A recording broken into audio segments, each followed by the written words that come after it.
So, strangely enough, 2 years ago, I was looking back and saw that I had a whole list of things that I wanted in a partner, right? They were like having a passport and being funny and tall and like all of the things that I feel like I would look at now and be like, interesting list. Yeah, I remember the list. Bald and bearded was on there, so, you was representing for the homies. It is what it is. I'm sure your list still contains many of the delicious things that your ex-husband had on display, readily available for you. What I was going to say is now I look at the list and think like, I've grown some because I don't think...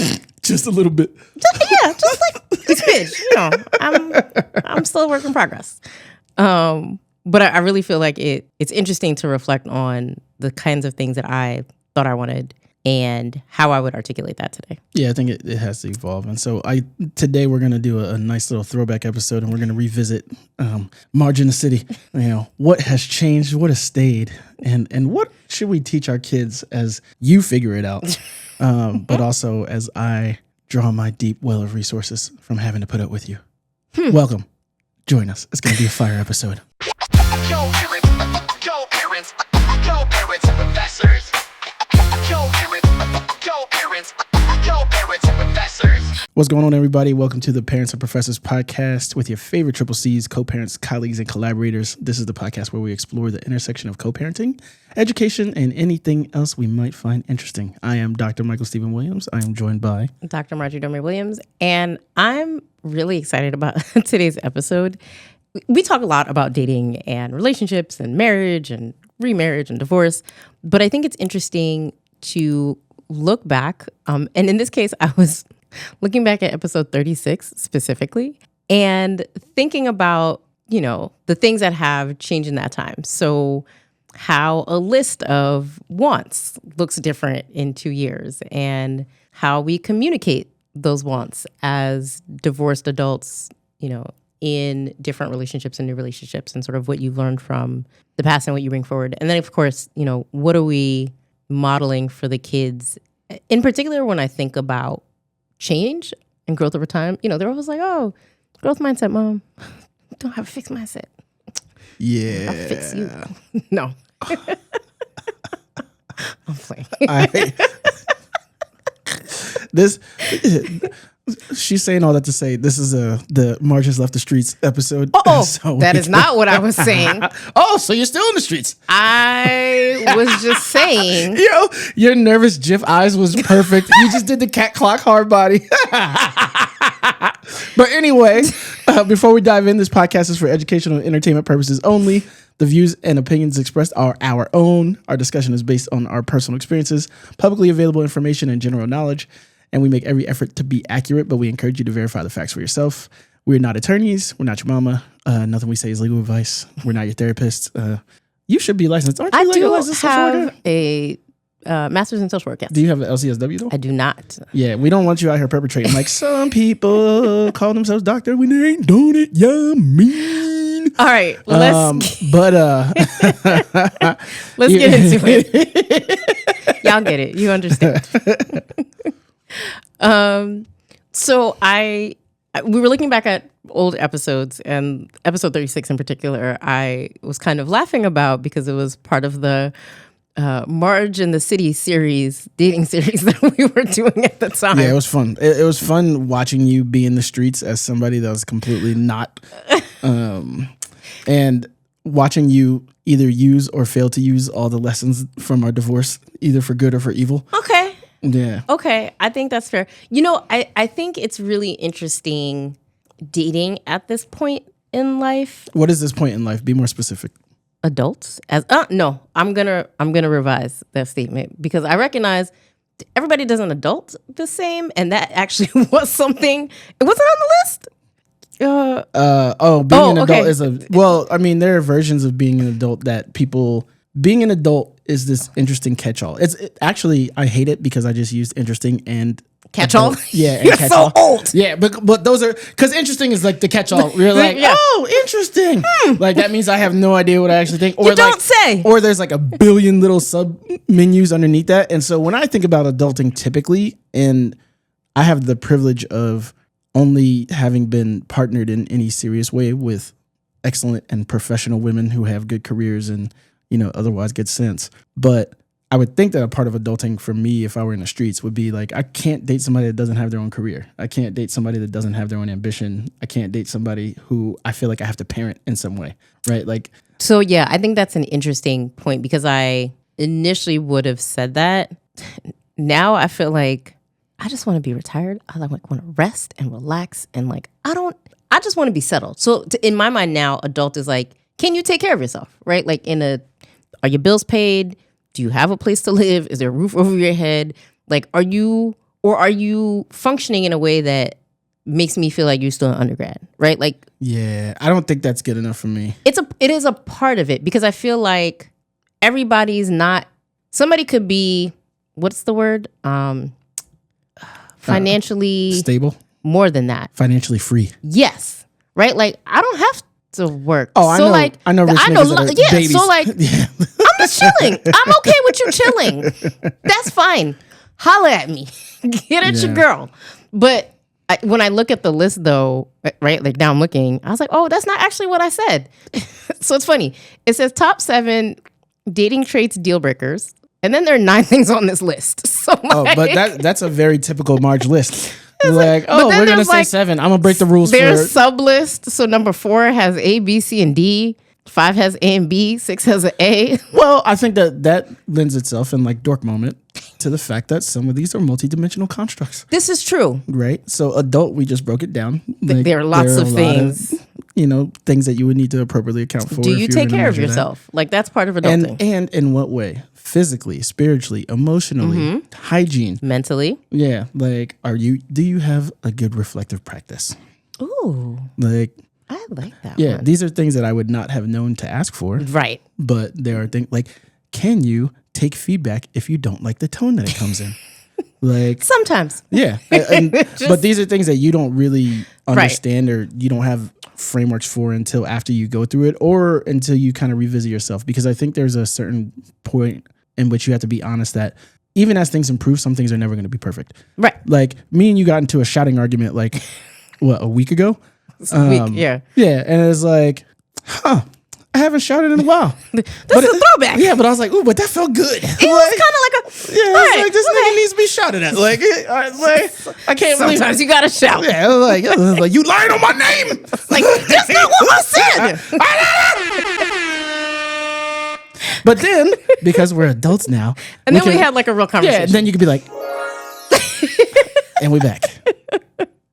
So yes, I think that it is... There are parts and pieces of the list that I would still maintain, and everything here I wouldn't say like, oh, I don't want that anymore. And I'll give it for those of you who are interested.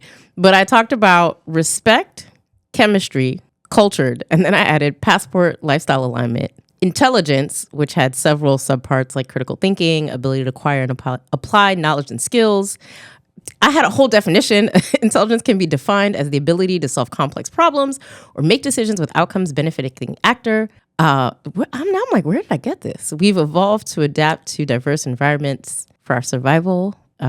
Research has shown that IQ is generally strongly correlated with positive life outcomes, including health and longevity, job performance, and adult income.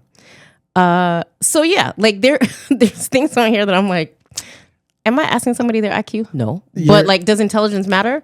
I'll read your actual old list. The actual old list. No, it has a passport, financially stable, physical attraction and chemistry. Makes me laugh. Strong, bald, and bearded with broad shoulders. Sense of humor, openness, safety, healthy-ish. What did I say? Oh, healthy-ish life, and then adult time activities. But even. Ish was what does healthy-ish mean? Is ish in parentheses like blackish? That means I need to be able to drink alcohol and not be judged. It literally said, and the sub bullets are work out 3 to 5 days of the week, drinks. So like, yeah. You have to do both. Like people who I would be cool going on vacation with. Yes. Yeah, because if you're not about these mimosas when we wake up, it's probably not going to work. And if you were watching the video, excuse me, I'm very old and I slept funny 2 days ago and my back is killing me. Oh my God. I'm trying to like be in a position to get close to the microphone without my neck feeling like it's going to rip off of my shoulders. It's the absolute worst. For those of you watching on YouTube, I'm sorry. Yeah, this is not on my list. Being old.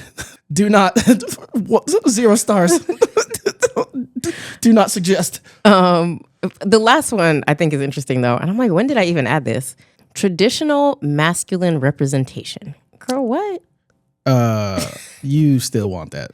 I do, You can but pretend that that's not the case. But and it I is- feel like people have gone too far in some of those categories where it's like manifestations of traditional masculinity being demonized such that you're not supposed to be attracted to it. no. I'm not saying I'm not attracted to it. I am. I like it, right? And so I'm going to be like, manly men. What does that actually? So it's like, well, what does that actually mean? Like, what am I looking for? And I think the things that I'm looking for in the way that I would describe them now are more character focused. I think some of the ways that I was thinking about this list, and it's not a bad list. I think it's a good start to the conversation, but I think it fails to get at things like you were mentioning, for example. Keep going. Nope, it's fine. For example, right? Conflict. How do you resolve conflict? Is it something you avoid? Are you just like, yo, I'm not doing this, I'm out? Is it, let's have a conversation? I mean, that's a good version of thinking about manifestations of masculinity, right? So like there's some forms of masculinity where it's like my way or the highway, or like I shout you down, and because I'm stronger, louder, more dominant, or because I'm the man, you shut the fuck up and you eat it. And so I think paying attention to the manifestations of masculinity that you're looking for, but also the ones that you've seen appear negatively in your life, like that can help you refine some of the definitions that you're looking for. And I think and maybe this is part of my journey, right? My own growth and development.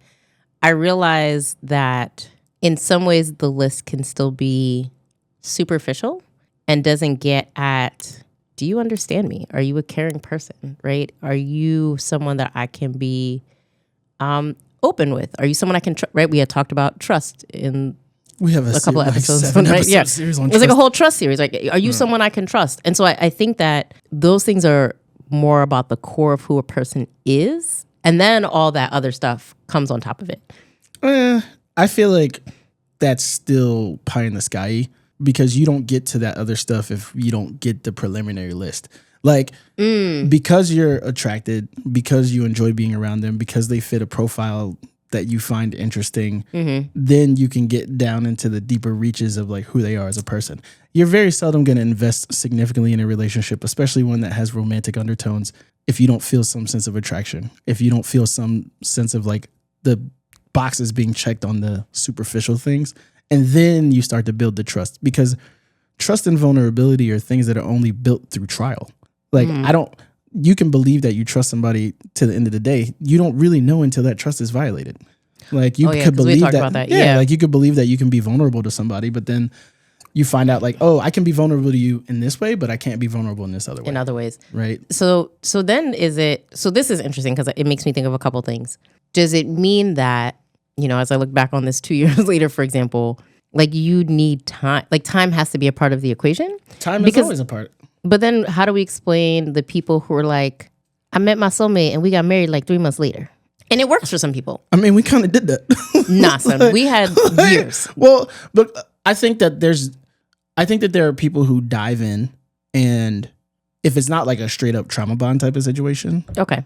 I think it can be reasonable to find somebody that you truly partner with if you're willing to evolve together. I think most people are unequipped to evolve because we're taught by broader society to exit as soon as things aren't perfect. And so if even in the dating situation, right, like there are plenty of people who could have ended up being really great partners for each other. And we know them. We've seen some of these people like partner with other people and it's terrible. Like, why'd you do that? Yeah. But it's like, hey, this thing happened. And so I cut off any possibility that I was going to continue to go down this road. And so because time is this factor that just matters, period. You can't build trust without time. You can't repair problems without time.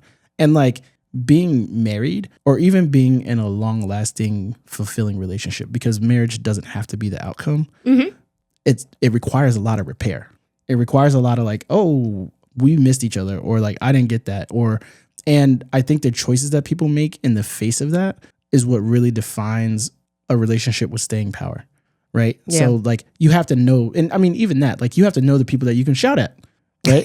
So like, but but that's real shit, right? Like if there's some people like you get, like, you it get would in a not work. conversation, and like I hate that because I think there's a certain level of fragility that people who want to bark on you have. As like, yo, don't bark on me if I can't bark back.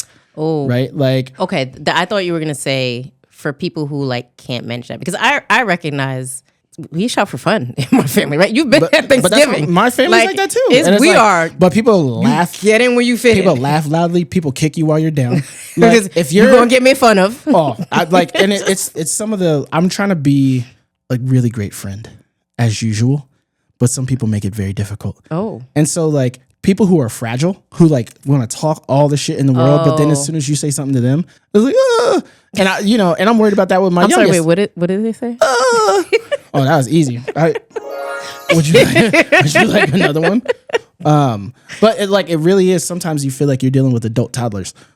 So Maya is learning how to be competitive right now. Ooh. If she wins, dancing on your ass. You like that? You like that? Did she really say that? Absolutely.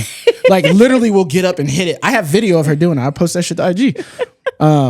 But if she loses, I'm crashing out. I was like, yeah, fam. And I drink those tears. Like, you think that you're gonna cry and I'm not gonna enjoy whooping your ass? Absolutely not.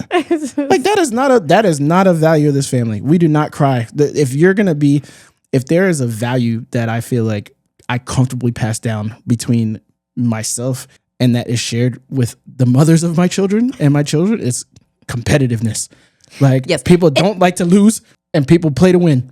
I will say, I would be cool if you were crying tears of like anger and frustration in a real competitive setting, right? Like, Yeah, like you we lost lost game a tournament. Yeah, like Wimby. yo, I get it. I get it. We'll be back. It's fine. Yeah. The Knicks can have it. See how people be thinking that and then they don't get back. There's been 8 different champs the last 8 years. I mean, But no, be positive. I think that Wimby is an amazing player. I think he came off looking like a villain in a lot of ways.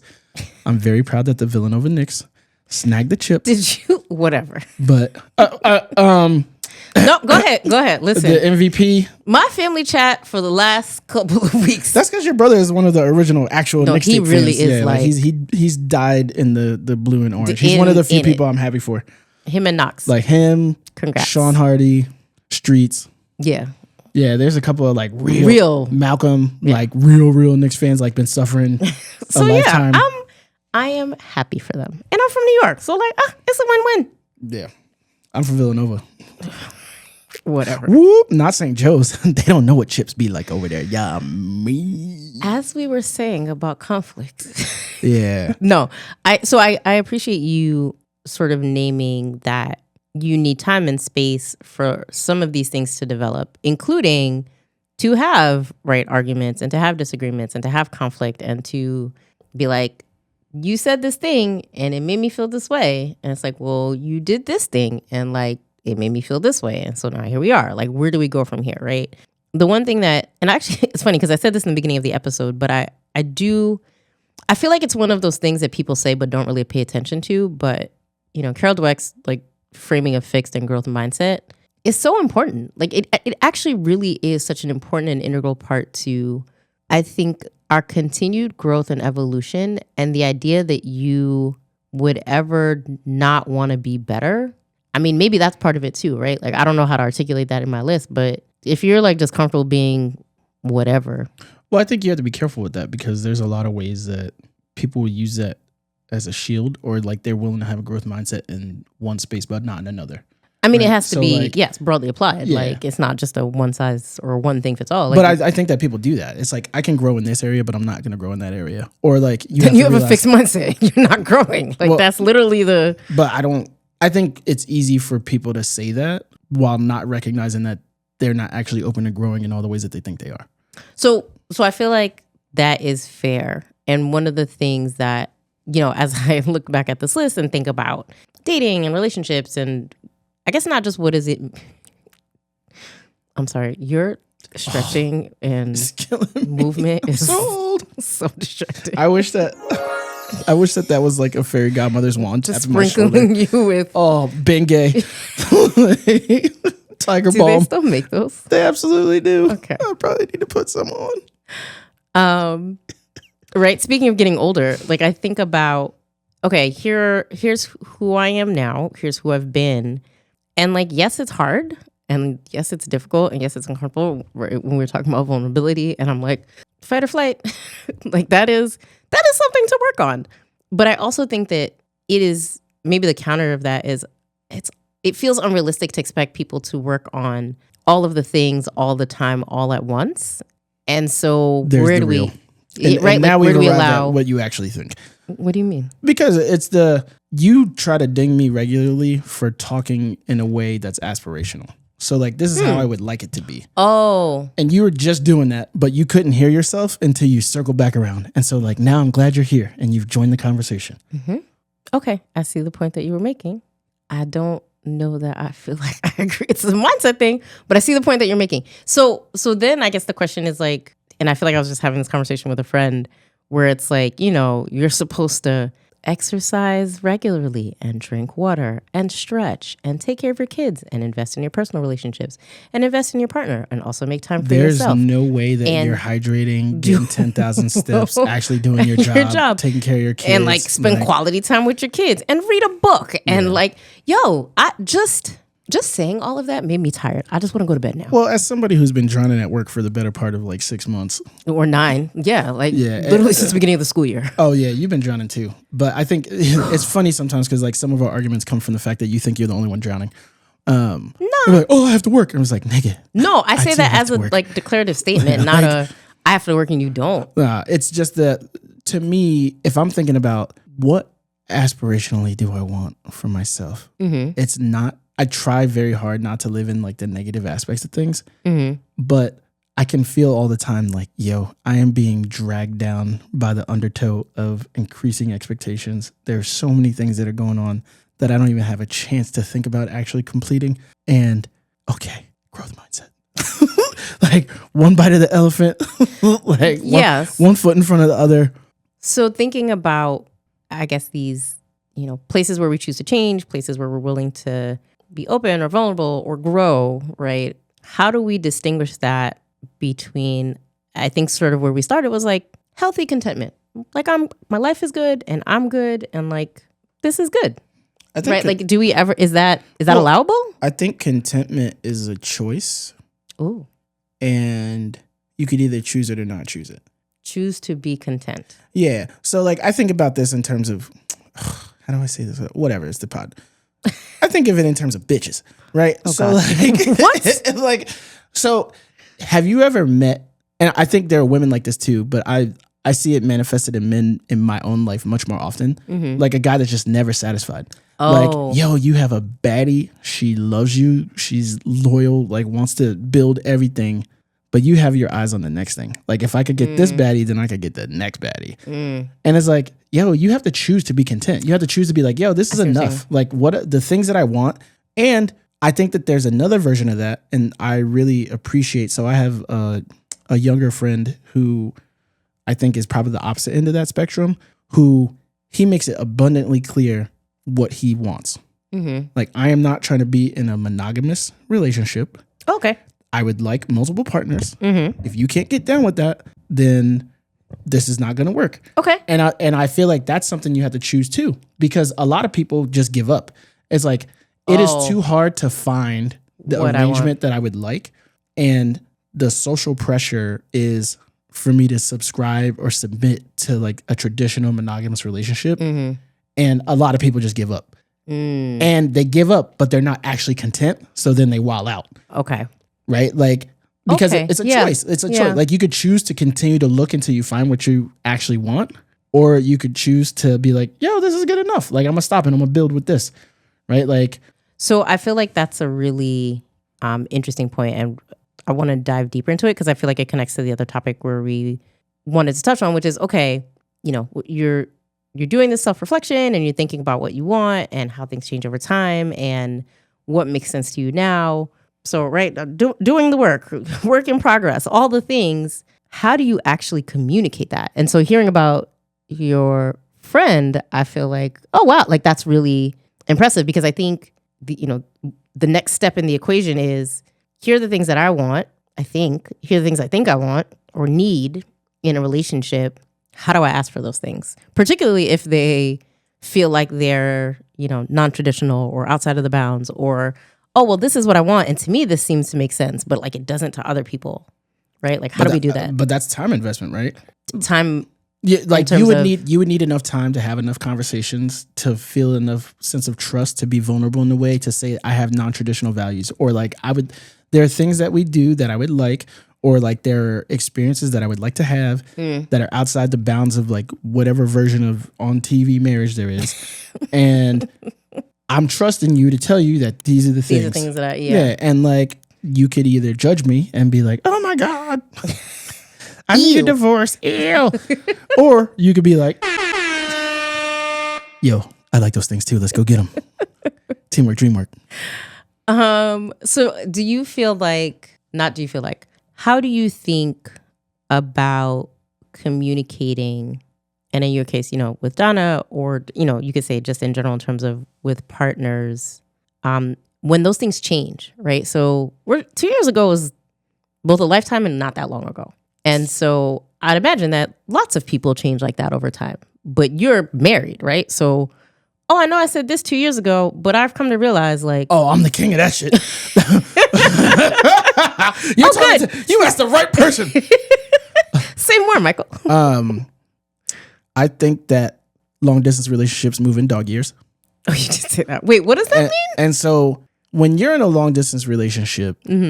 Assuming that you have like relatively pleasant patterns of communication when you're apart, when you're together, it feels like vacation.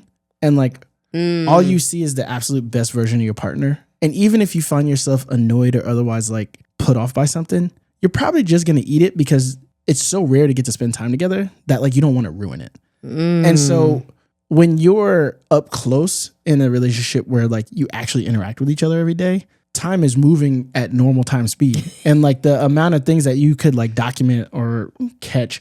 I mean, and there's a version of this for friendships. There's a version of that for romantic relationships. There's a version of that for platonic relationships. I feel like that with you.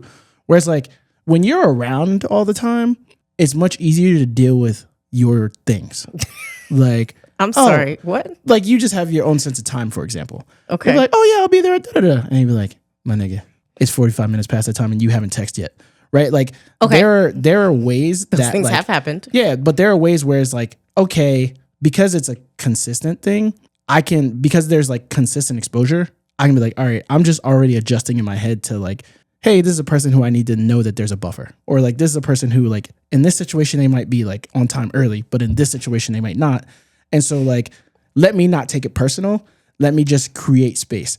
And I think when you're in a everyday, like constant partnership type of relationship, it's a lot easier to think about the things that you're making space for, but it's also easier to be keeping score in your head in a way that you don't even know you're doing. Because it's like a daily... Yeah, until something happens, because like, yo, my nigga. And so if you're feeling down or you're feeling overwhelmed yourself, then it starts to be like, yo, I'm really getting fucking tired of saying the same thing and asking for the like same small consideration and not getting it. I think it creates something different. When you're in a long distance relationship, it's kind of like, yo, I'm just so happy to see you. I need to be touched. Like, let's just lay down. Like can we just yeah, exactly. Like, can you just snap? Yeah, nigga, like, just turn on the game. We don't even have to, yeah. But and I feel like that's the stuff. And so even that, right? Like I can recall like explicit things that I know are different between my first marriage and my second marriage, but that I appreciate in a similar way, right? Yeah. So like Donna is into sports. Like, yeah, in a way that Donna can talk sports. Donna will argue about sports. Donna will, call the best player on the other team a bitch, like to their face. Like she's into it in a way that you aren't. But what I appreciate is that like, even though you weren't into it like that, like you always still come and get it. I watch the game. Yeah, I understand how you score in football, like a field goal versus touchdown. And so to me, I can recognize that like the connecting thread or the thing that's really important is that like, oh, the underlying thing that I value in the relationship is like your presence communicates that you're comfortable sharing things that I care about. Right. And so then reciprocally, I can do the same thing. We're like, oh, let's go to Broadway. And I'm like, I don't give a fuck. about Hamilton or any of these other presidents or plays, Jersey Boys, goddamn Aladdin. Like, I don't. But like, hey, because you take an interest, and I don't even know who like took the lead on any of that stuff, but I think every relationship needs a little bit of time for people to offer that in terms of like, hey, let's do something you want to do, and then we'll do something I want to do, and like we'll join it. But there's a sense of mutuality that can develop where you're like, yo, if this is interesting to you and like you're excited about it, then I want to do it. And like it's just recognizing that those things are different, or that like, you know, the mistake that I've made twice is falling for the woman that seems like they don't need a whole lot, but like they just want to travel all the fucking time. Oh my God. I was like, travel's way more expensive than like, you don't need the $20,000 ring. You don't need the Chanel bag. Like you want plane tickets. Yes. And like, and to use vacation time. Yeah. And like, where we're going next. Yeah. And I think that was I reflect on our relationship and I was like, oh, that was a mistake. Because we had the locked in goals and it's like, yo, that doesn't make sense to me. I'm not a person who's accustomed to vacation. We have bills. Like, how are we spending money we don't have on this? And I think there's a difference when you learn and you grow and you be like, all right, if this is valuable and important to you, I'm going to do it regardless of my whatever logic systems that would try to, because in the same way, on a much smaller scale, but still it's really the same idea. You could be like, why are we watching the game? This is dumb. Like, this doesn't pay you money. This doesn't grow the business. This doesn't, right? Like, what are we doing? Yeah. So I appreciate the vacation example because it makes me think of almost the other, I won't say the other side of the equation, but another perspective, another thing I think about is, you know, so married and I want to go on vacation. And we're like, we can't afford it. We're not doing it. And so we didn't. And I can recognize now that there are habits of communication or maybe not communicating that I'd grown so accustomed to that I didn't recognize how much these things mattered. Like I couldn't communicate that. And I think now those things don't just go away, right? Like there's a lot of, what does Macari call them? My villain origin stories. Like there's a lot of that in here. You have a lot of pent up vacation. So you spend the majority of your time on vacation. So, you know, I just think about the fact that like, it also requires people who are in relationship to be willing to be uncomfortable, right? And have those conversations to say, oh, this thing actually really matters to me. And maybe in a previous, and I think your example of many different types of relationship, right? Platonic, familial, romantic, whatever they are, you know, in previous relationships, here's the response that I got after sharing something that I wanted. Or, you know, here's what I was told when I said that I would prefer, you know, this thing. And I think that we also develop habits in our relationships that we don't even realize we're doing until we stop to reflect and think about them. Yeah, I think those are versions of fixed mindset. Oh, interesting. Yeah, so it's this is the response that I've received before, and so I'm not going to trust that the response is going to be different this time around. So I'm just going to do the thing that makes me feel safest or most protected, or that like feels like the right response. And so sometimes that's silence. Sometimes that's acting out in various ways. Sometimes that's fighting, like whatever. And because, you know, I've seen people in relationships who like, if you don't fight with me, it means you don't care about me. It's like, yeah, like, or it means I don't fucking want to fight. Like just also, yeah. Like, do you know what it feels like to me? Like when I want to fight, I want to actually fucking fight. Like I'm never opposed to fighting, but like if you want to get it in, like this is, yeah, but we can do that. Yeah. And so I feel like there's a version of that. And communication is a part of it, right? So it's like, oh, I've been punished for communicating my true feelings in previous relationships, and so I'm not going to do that.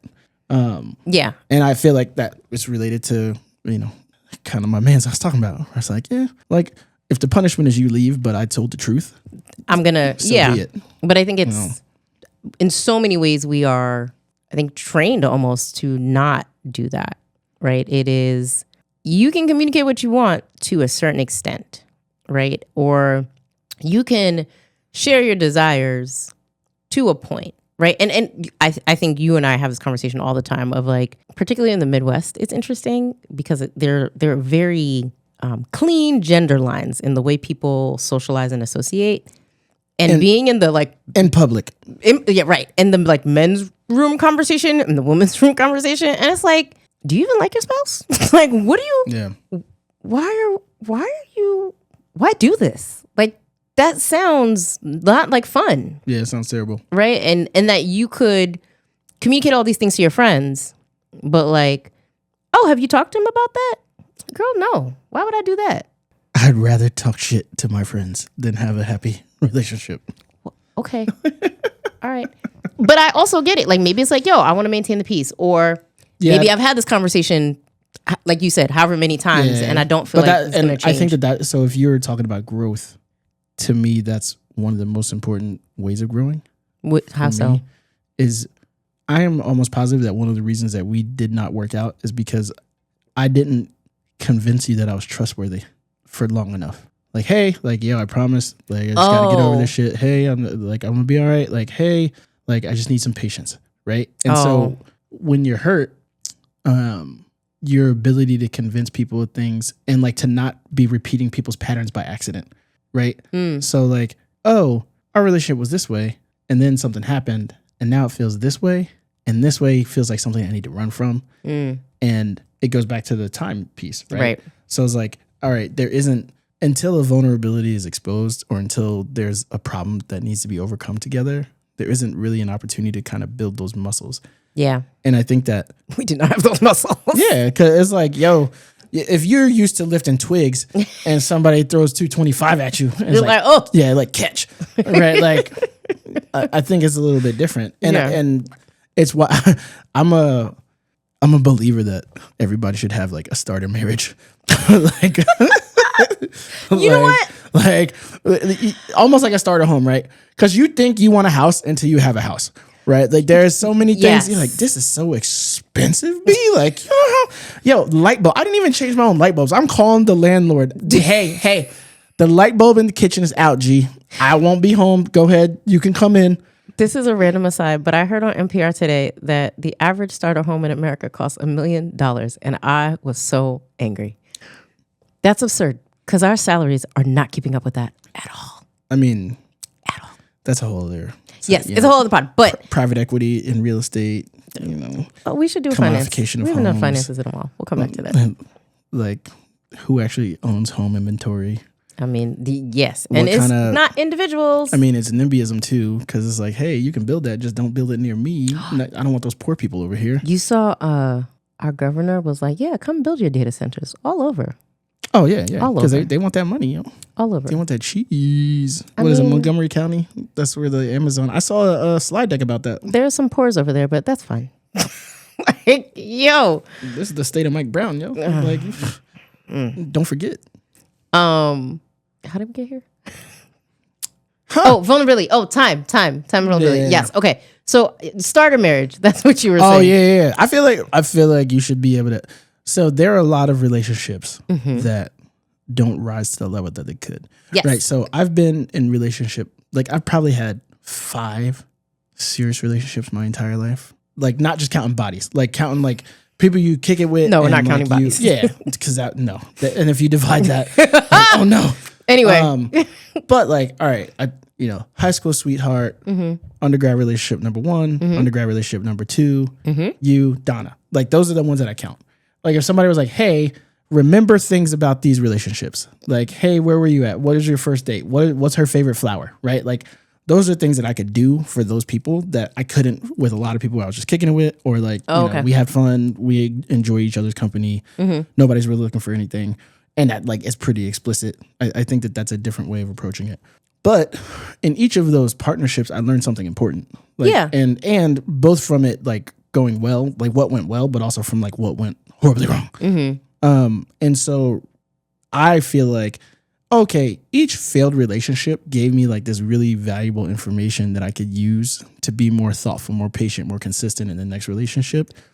And I feel like none of those pre-marriage relationships matter at all, because when you're married to somebody, the bar for all of that stuff is way higher, but like your capacity for patience also needs to be much higher, because if you're committing yourself to a lifetime of growing with somebody, then like that means that if you're not patient, you just don't get the assignment. Okay. So, and this is interesting for me because to start, you said, these are things I've learned from and I've grown from because of these relationships, but you also call them failed relationships. And I'm like, well, is it that they failed or they just ended? I think the way that the end or could is be. Well, I think you So have to is think it about the way how that it it ended? Because then, so like for example, you could just grow apart. So I like, would say- I have my high school sweetheart. We just grew apart. that's natural. That's normal. Like that's very everybody everywhere USA. But I think that you don't get the option to just grow apart when you're married. That's part of what I'm saying. I mean, it does happen. But so I would never say that our marriage was a failure of a marriage. And in fact, I say we had a great marriage. It was awesome until it ended. Yeah, Clarence's parents had a real good marriage. I would say that. Like now, were there things that we've learned about how we could have been? Yes. Yeah. But at the time, like Oh no, I don't. Well, I don't ever say that either. Like I'm Yeah, not like. so I'm not I would like, never oh, Marge. say- And in fact, like if anything, I've probably gone too much to the other extreme. Like where, like yo, we're not married no more. And I'm glad you brought me back into the real. I was like, yeah, we're not married anymore. And so like, there's some ways that I would make exceptions or like try to create space for you that are probably inappropriate. And like there are also ways that I could be like, okay, but this is still my nigga. Like this is the right. reason So it's that, like balancing the yeah, and it's like, all right, what's the basket of like privileges in terms of consideration that should still be available, and like what are the things that it makes sense to kind of pull back on or create more space for? And Yeah. I think that's a negotiation, and that's like something that you work through. But I wouldn't say it was bad. But I also wouldn't say that we just grew apart, right? So no, like, that's not what yeah. happened either. So it ended, right? It was good until it ended. And when it ended, the ending was not good, but it was just a not good ending. Like I would not refer to our marriage as a failure. But I think if you were talking, so I'm anchoring to what you said earlier about, the people who meet and get married and they stay together for the rest of their life after like 3 months of kicking it. Yeah, those people are so fascinating to me. Yeah, but I think that those people either don't ever have the big blow up or they evolve through it. Yes. Right? So yes. like, because it's possible, it's rare, but it's possible for people to be like, wow. And in fact, now there's like a list of friends in my head that I'm like, I should reach out to them and make sure that they're good. Yeah. And in fact, there's some people that I found out about that were going through like parallel stuff that we were and just weren't saying anything. Like while giving me counsel. And I'm like, what the? That's wild. Yeah. And it's, there's a lot. I don't want to get too much into the divorce piece because I feel like it's the point was like, what do you learn from it and how do you ideally you learn something from it. I think that's the first thing because everybody doesn't.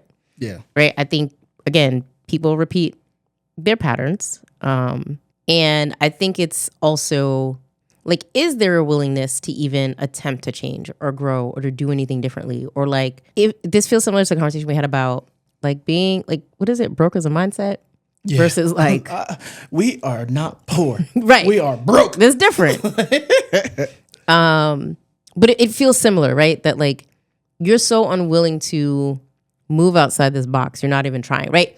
You'll talk about, and I think this is one of the things while dating that I have found interesting too, is like, there are people who talk about past relationships and like, oh, it was this, oh, it was that, or I did this, or I did that. It's like, okay, but what next, right? Like, what was the takeaway? What was the lesson learned? How did you change? grow? How did you grow? But I think And even if it's incremental, which I think is still growth, like if there's none of that and you're just like complaining about your whatever ex-partner I think you're pointing to something that I think is really important. So if I need to make a snap judgment on people, and I often do, and I'm almost always right.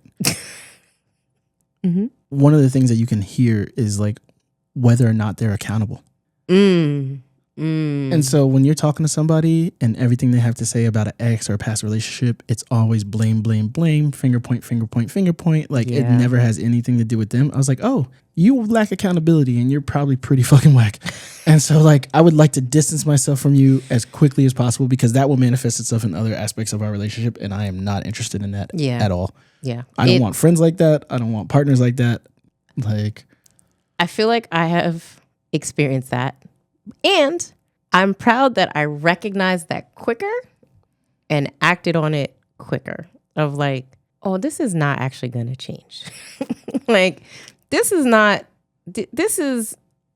trapped in your like spin cycle, like the little fucking whirlpool. Like this is just, so I'm going to remove myself because I also think it's similar to what is it that you are the 5 closest people to you or whatever it is. Like your romantic partner is that person, right? And so if your romantic partner is somebody who, as we've been saying, has a fixed mindset or isn't willing to grow or be vulnerable or have any conversations or like to ever do anything different, I think that that's really hard. think you also have to give it time. So like, how do you balance enough time? Like, yeah. I mean, I guess I have two different pathways of questions for you. okay. One positive, one not so positive. Oh, fun. Okay, let's go. I'll start with the not so positive. Okay. So I realized that one of the things that I like the most about my wives, you being the first one, Donna being current and forever. Got it. Love you, baby. Good for you.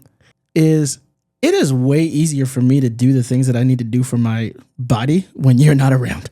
So like, Donna's in Chicago right now. And I was like, oh my God, I'm about to eat keto. I'm not going to touch a drop of alcohol. And this scale is about to move, B. These kids are going to be in bed by 9:15 at the absolute latest. And it's easy. Like there's almost a routine. I think the kids fall into it too, where they recognize that somebody's solo parenting and they kind of act better. But I was like, oh man, growth mindset. Wait, where's the growth mindset part? Like, I can love somebody and they not be my downfall in terms of my alcohol consumption and weed consumption and like in how I spend my free time, right? Like, yo, I'm gonna go to bed tonight. If Donna was here, we'd be watching Netflix. They're like, Kicking it. Yeah, but it's just like that because it's like the trade-off, right? Like the trade-off between We want to spend time together. like the development of intimacy and wanna like hang out. Yeah, You like wanna- the coexisting versus the like, we'll just have like one glass of wine. Like Bottle's done. Yeah, exactly. They're like, oh no, it's 1 a.m. and we just finished another series, and I gotta get up at 5 tomorrow. Whew. Right? Like, how do you? So my first thing is like, what have you learned about managing the good times? Oh, that's such a good question. I think when you're dating, it's different. So I don't live with anybody else, but our kid's part-time. So I have my house to myself most of the time, and it's fantastic, right? So why don't you have a six-pack? Because I travel too much, and so I'm inconsistent in terms of my workout and my eating.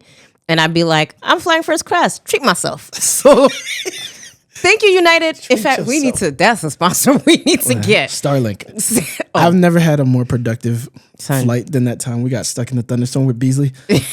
And it's like, we were just sitting on the plane for 2 hours grinding Beals. Hours. Kermit. So I think when you're dating, your time looks different. Now, the flip side of it, and it's funny, I was just thinking about it this weekend, is that I don't have anybody to kick it with and watch Netflix till 1 a.m. if I wanted to. Or at least not all the time, right? Like I have to go or date or find, right? Like it's not the same. And there is a degree of loneliness, right? Like that is I don't know if side effect is the right word. Yeah. Do you think that's better or worse? Because like I think about it. Yeah, I think about that sometimes. So like I have this, I don't know if there's any other way to identify the emotion than jealousy. Wait, what? That like when the kids are with me, you are by yourself. And so like I think about the fact that like it's part of why I got Marjorie this morning. I was like, I don't really want to give up my quiet time. Yeah, because so like one is because I made the decision to have another small child, and that child is very energetic, and like she's literally just a barnacle. Just early in the morning, like, just up. Good morning, Tati. Poppy, what's for breakfast? Poppy, let's play Uno. What are we doing today? Can we go for a walk? Yeah. Oh my God. And so there's that, and I love that little girl. Oh yes, totally. Oh, like she's so joyful. Other than her like feeling the need to slap my ass. Like, which is very random. Oh my God. But it's like good game on steroids. Yeah, like I just couldn't be more blessed to have like a truly happy kid and like to have that person around you every day. At the same time, it's like, oh man, if I could just sleep until I wanted to and then get up and work as long as I wanted to and know that nobody's going to show up in my house or nobody's going to come and talk to me. I don't have to worry about feeding anybody. Yeah, and that like that includes the wife. Or like, because at some point you're going to ask me a question. Like you're going to, even if I'm grinding, like I can be in the grotto, like, and I'd be wanting to lock my office door sometimes, but I don't. Like, that would be too much. But like, that's how I feel. I'm like, yo, if I could just get uninterrupted. And like people don't understand. I don't know if it's like a scholarly thing. I don't know if it's, but like I need uninterrupted work time. And like, it will look like I'm not working because I'm just thinking, looking, staring up into Yeah, the, like I've read 10 into the things void. and I need to let my brain like make the connections before I can actually get to whatever the next step is. But that is always mistaken for inactivity and as a window for conversation. Yeah. And so like I can be like, man, is it worth the loneliness to To have time. yeah, like I was like, man, I don't know if I am I underrating or overrating this? Like, would I and how much of this is a personality thing? Because you're much more of an introvert. I'm much more of an extrovert. Yes. So, so I feel like- like you would not like it. Yeah, like, well, I would just be in. You would get tired of it though, or you'd find. I would just be in the streets, Right. Like I would just be like, oh, okay, well, I'm going to the bar, or like I'm going to even if I'm working, I'm just going to go work where people are. Yeah. So like this weekend is a good example. So I didn't have the kids, and I finally feel like, all right, I'm home, and the house is relatively clean, and like things are in order, and I'm just gonna do nothing. And so Friday, got finished with work. No, oh yeah, we were working Friday, right? So we did podcast stuff and like finished with work Friday. Got home, put on comfy clothes, and then Friday was anime.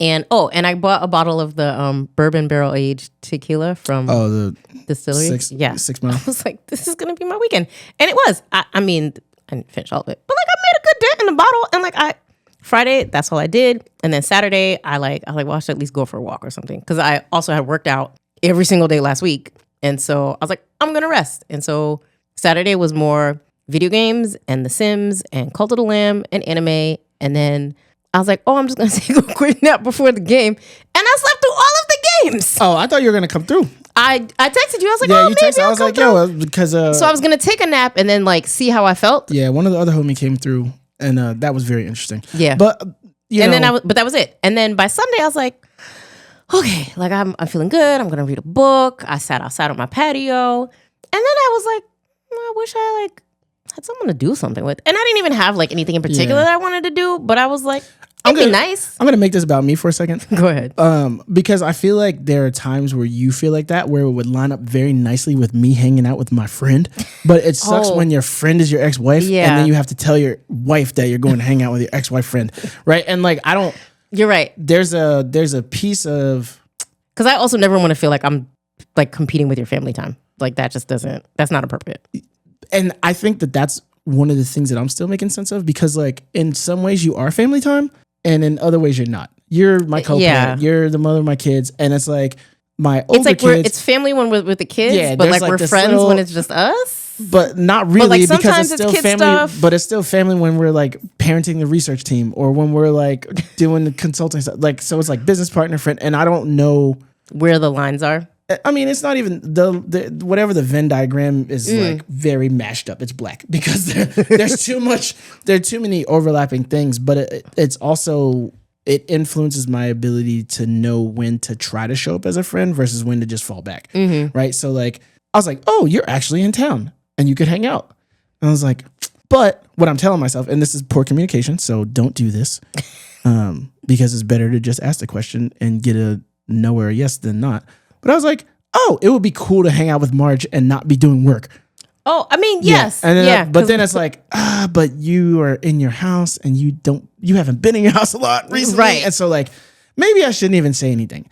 And then it's like, oh, but then like, what does that look like? And I have to be careful because you actually are my friend. Like you fall into, is like emo. Like if I tell Donna I'm going to hang out with emo, just don't put a time cap on it. Like, don't expect me back. Like, It's like, I'll get back when I get back. yeah, like I'm gonna kick it. Like there are certain friends where it's just like, Right. yo, either you're coming with me or don't check for me. Like we're just gonna be kicking it. I don't know where Chris is like that. J Hamp's like that. Like there are friends where it's just like we're in the wind and we're gonna figure it out. And so like you're one of those friends. As I was like, oh, okay, well, we watched anime and then we took a nap. And then we were like, oh, let's go drink. And like and then we designed a business product, and then we like It's like a random assortment of things. Yeah. And so for me, it's part of the takeaway from our relationship is about communication. Right. So like if there's one thing, I mean, and we harp on it all the time, it's like trust, communication, patience. Like That should be on a t-shirt. yeah, like I need to communicate more clearly, more often. You're not bugging me because you're asking me where I am. But if I tell you where I am, I don't need you to ask me again in 30 minutes because I'm probably in the same place. Oh, Like okay. doing the same thing. Yeah. Right? Like I can extend my sense of consideration to try to preempt questions. Like, hey, just so you know, like went over to Marjorie's to pod. We were talking about the boy for like 2 hours. We're just starting to actually do work now. Yeah. And like, let me be proactive in my communication. Let me not wait to be checked in on. And so that's part of why my question was like, I know how to manage the not so good things better. I know the ways to be more patient. I know the ways to be more, even to check my tone, even when I don't feel like it's bad. Like, because we're all works in progress. Yeah, like I can do that. And so I'm more interested in the like, all right, well, but how do you manage the good? Because I think that like people's failure to recognize the good, but also to like know that the good doesn't mean that it's always going to be good is where a lot of people get tripped up. I think that's fair. And, I feel like it connects to, you mentioned the boy, it made me think about like, so one of the other things we talk about a lot on the pod, right, is what we want to model for the kids. And Makaria has jokes. Like, I'm reminded often now that like we have teenagers. Like we have full-blown teenagers. They're not little kids anymore. And like they are very aware that they have a single mom who dates, right? And she sometimes goes out of town to do that. And like it's a thing that she does. And I don't think I wondered until recently, like, I wonder how they're making sense of the life that we have, right? Like our mom, actually I do know in some ways because Makaria is my mini-me. So she'll say things like, oh, I was beefing with a kid in class and they were like, that's why your parents are divorced. And she's like, first of all, my parents are best friends and they love me more than your parents ever will. And I was like, whoa, first of all, good response. True. And also, let's not talk to people that way. Unless they bring it out of you. In which case, if you start it, I'll end it. But right, but that's her framing, right? That like, yes, my parents are divorced, but A, they're really good friends and they work well together. And B, I know that they love me, right? That their divorce has nothing to do, like it is a thing that has happened. I think it is, I'm not going to say it had no impact or influence on them, but I think that they and we have worked really hard to create an environment where they still feel like they're in a unified space, right? Even though they go between two houses, you come over, I come over, the three of us co-parent together. It's the family of 6, it's a family of 4. It could be the family of 5, and that's me, you, the big kids, and Maya, or like you and Donna and the big kids and Maya, right? Like there's all of these iterations of our family. And I feel like I wonder when they see mom dating. Actually, Makaria asked me. She asked me the other day, so are you going to get married? And I was like, no.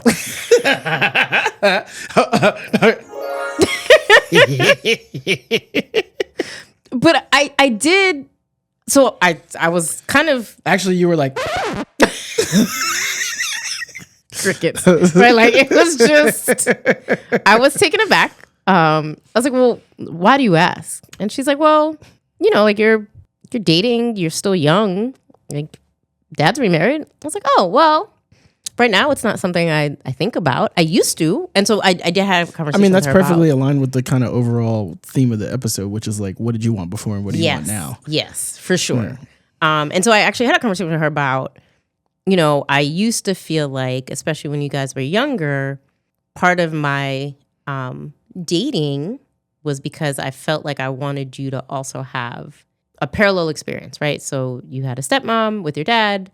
I felt like it was really important for me to find somebody who could be your stepfather. And that was like a key component of, will this person be a good fit? And so then I told her, I was like, you guys are kind of, like, you're not grown, but you're older.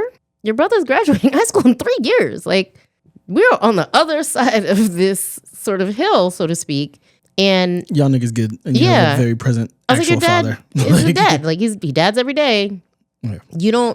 I don't need for you to have a stepdad to fill some kind of gap, because I don't feel like there is one. I do feel like, me personally, it would be nice to have someone. I need vacation. Right? But that's about me. That's not about you guys. And the things that I want aren't, we also got into a conversation about like the permanence of being in Columbia, Missouri. I was like, yeah, this is not my forever home. Like, this is my home for now till you guys graduate. So when I think about dating and what I want, I'm not really thinking about marriage. I'm thinking about like, oh, I'm going to be without kids soon. And there's a freedom that comes with that I'm so excited about. Like, marriage is like a very different form of responsibility that I do not need. I won't say I don't want it, but I don't need it. And so yeah, we had this whole conversation about what? Oh, you're making faces. The audience who's not watching can't see. Well, it's like a thinking face, maybe skepticism. no, Confusion? it's not skepticism. It's Okay. like the ideal of marriage is when the kids are gone. Like, oh man, I find it a little bit grating that you're always doing the 3 + 2, 3 + 2, 3 + 2. Why is it grading? I don't know. Sorry, it's and like a countdown. yes. And so I think about on like the most basic level, it's the knowledge that in however many years I'm gonna have to refigure out everything that we do collaboratively because you're gonna move away. Listen, But I'll on get like on a a plane. but like on a larger level, I think it's connected to. I was having this conversation with Maya today. So we're talking about the World Cup. We're like watching a lot of the matches together, and she's like, "The next time that there's a World Cup, I'm gonna be 9." And I'm like, "Yo, don't rush it, nigga." Like, Oh, she's like- I had twin. yeah, like Big girl math. Yeah, like you like don't rush it. Like enjoy your childhood, enjoy the time that you have, enjoy like where you're at. And I think that there's a piece to me. I don't want to be so forward looking that I don't enjoy it as it's happening because the time moved a lot faster than I ever expected it to. Like through all of the ups and downs and like the figuring it out and refiguring it out in terms of like parenting, co-parenting. Like I still, my phone will show me a picture of like a 5-year-old Maximilian every day. And I'm like, this nigga's taller than me now. His little, like, faint little mustache. Yeah. that he's got and his going deep on. voice and his headphones. And, I'm not in a rush to get there. And I don't. need It's to be not a like- rush. No, I know. I'm not saying that that's how you intend it. It's just how I receive it. And so it's like, I'm not in a rush. I'm not in a countdown. I'm not like, 5 years of freedom. Even though like, But you're being down- married, right? Yeah. Like, and that's part of the. I'm lonely here. Well- like, I don't have No, I get it. a community that I really can lean on. Obviously, you and Donna are my family, my nigga. No, like, I'm that's not different. talking about us. Oh. I'm talking about the thousands of things you drag us to. Yes, but it's. I think there is and some of this could be my fault, right? That I haven't embraced Colombia enough, or like I just don't. It's hard. Like it's fine. Colombia is fine, and I don't want to. I'm not trying to make this like a shit on Colombia situation, but I do feel like there's so much missing from like my community, my cultural experience, my network, the way that I and my friends move. People here don't move that way. Like even the way people maintain or don't maintain friendships is crazy. It's like, yo, there are only like a little itty bitty handful of us. And you would think that would make people invest more, and they don't, because everybody here is from here and their families are on Kansas City or St. Louis or Springfield or in some neighboring Midwestern state, and no one is invested in this space. And so I feel lonely. Yeah, I get it because I have planned trips every year to spend times with my actual friends. Yeah, I leave to go hang out with my friends, with people who are.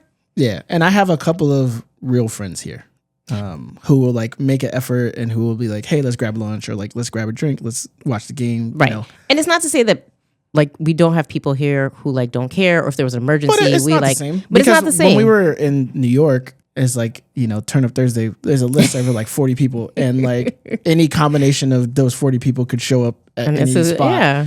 And you're going to have a completely fun and unique experience, and you're going to want to go from the first spot to the next spot to the next spot. And so I think I know we're not doing that anymore, but still, even so. But that form of friendship is something that isn't really necessarily available here, and I get it because I feel like that's one of the drawbacks of coming from larger urban areas and being in kind of a super suburban area is that the things you like to do for fun aren't necessarily. I was having a conversation with Rock the other day. Because people still oh gosh, that crew like Dav them, like the Jersey Penn kids, like they like moved to live next to each other so they could all hang out together.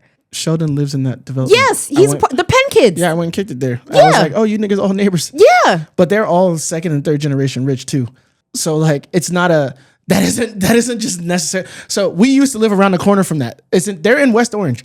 No, but everybody wasn't there when we again, like typical. But we were there first, and then after we left, they like all that's left. when everybody came in after we left. Yeah, so they like all left and had like this nigga Sheldon was living in Portland, like, and he moved back home. And I think that there's something instructive about that because I am very pleased to be employed by my current employer.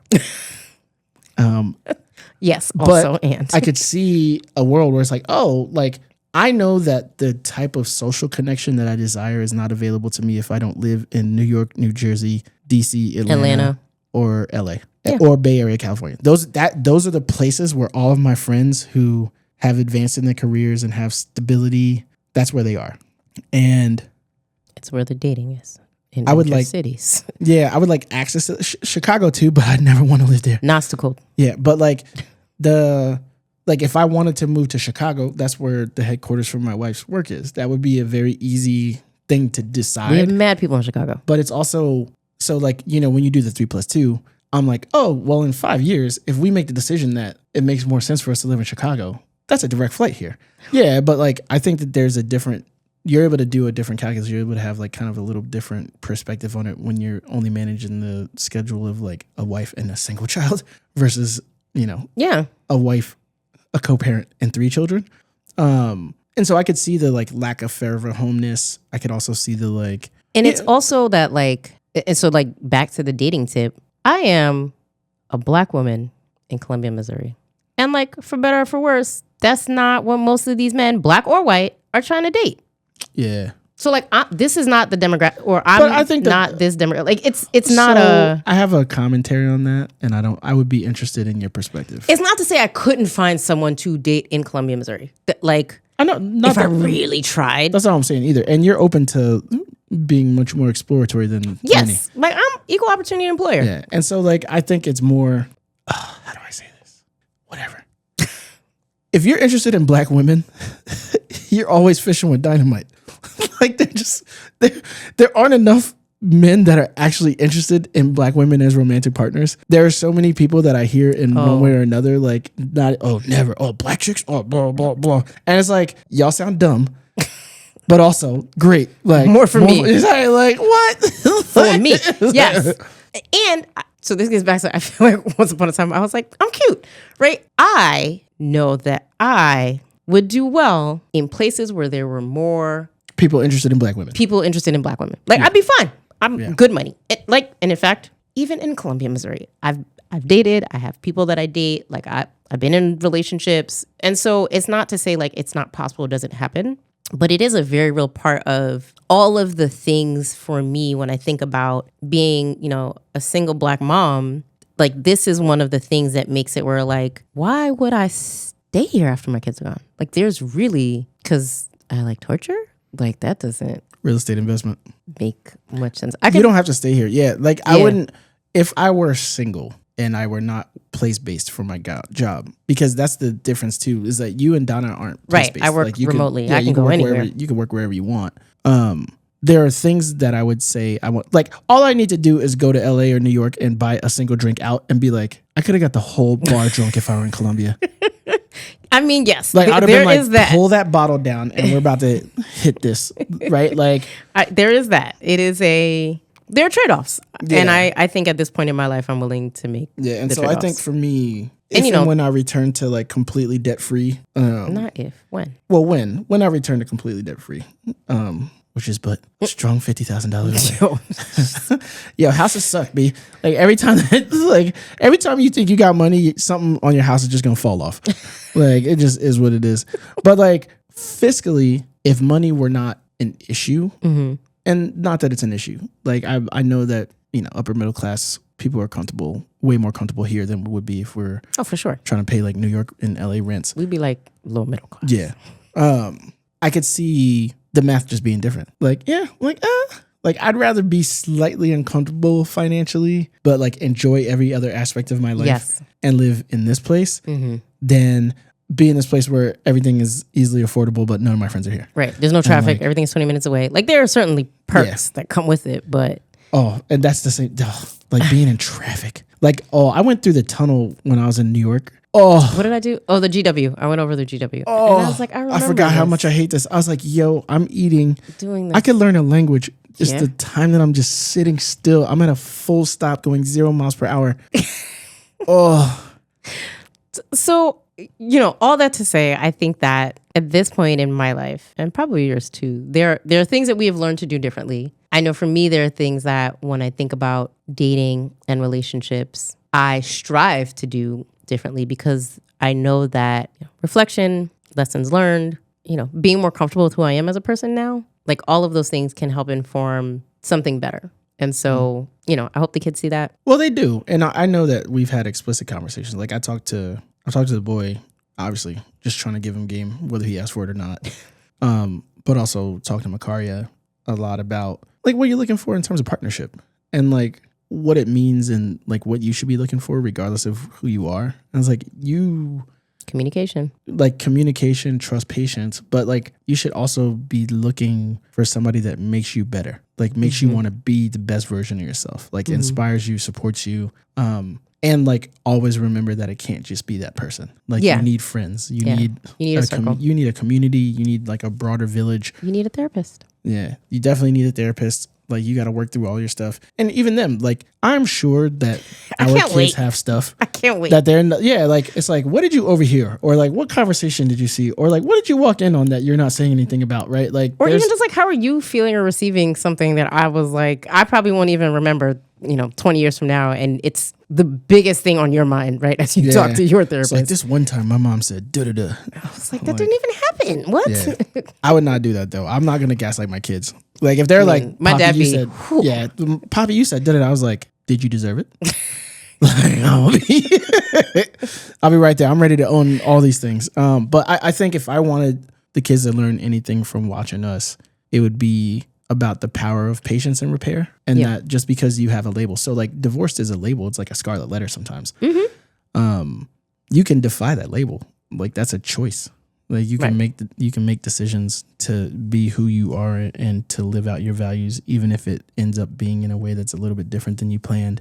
I want them to understand like what it means to love yourself before trying to love anybody else, and like what it means to respect yourself and to like refine that idea in relationship. Loving yourself. Yeah. Like what does it mean to love myself? What does it mean to respect myself? And like how much of that goes into my willingness to be patient and my willingness to figure it out when I feel off or I feel like something isn't going the way that I expected it to go. I think that those things are really important to sit with and to kind of like model. I hope they see that we're modeling them. But I also know explicit conversation and follow up absolutely necessary. Yeah, I think that's a good place to end. Yeah. So hopefully this was a helpful retrospective. Now I want people to I kind of be like, go listen to 36, but also 36 was a long time ago. Oh, yeah. It's a very different pod. If you rock with the show, go listen to episode 36. You'll probably be delightfully entertained by the difference between the conversations. It's very different. Or the overlap, because I think they're very different. No, there's some similarities. Yeah. Like I'm not a totally different person. I mean, we're still us. You know what I mean? Right. So it is what it is. But we love and appreciate each of you. Go like, subscribe, and do all that good stuff. And we'll see you again on the next episode of the Parents and Professors podcast. Peace. If this conversation resonated with you, do us a huge, huge, huge favor. Like the episode, subscribe to our YouTube channel, and follow us on all our socials. I actually be going crazy on Instagram, so that's the best one. And please feel free to drop a comment below. Tell us what you liked, what you hated, where you'd like us to dig deeper, or even if you think we missed something. We're always learning and growing, and we want to make sure that we're creating content that resonates with viewers like you. And most importantly, and this is a huge one, if you know somebody who could benefit from hearing the conversations that we're having on this episode, please share. Sharing is caring. We're doing this for the love and to build a community because it matters. And at the end of the day, that's the most important part, creating spaces where we can have real, honest conversations about the things that matter to you: education, parenting, relationships, and everything in between. So thanks for being part of our community. Go check out the catalog of other episodes if you haven't. And we look forward to seeing you next time on the Parents and Professors podcast.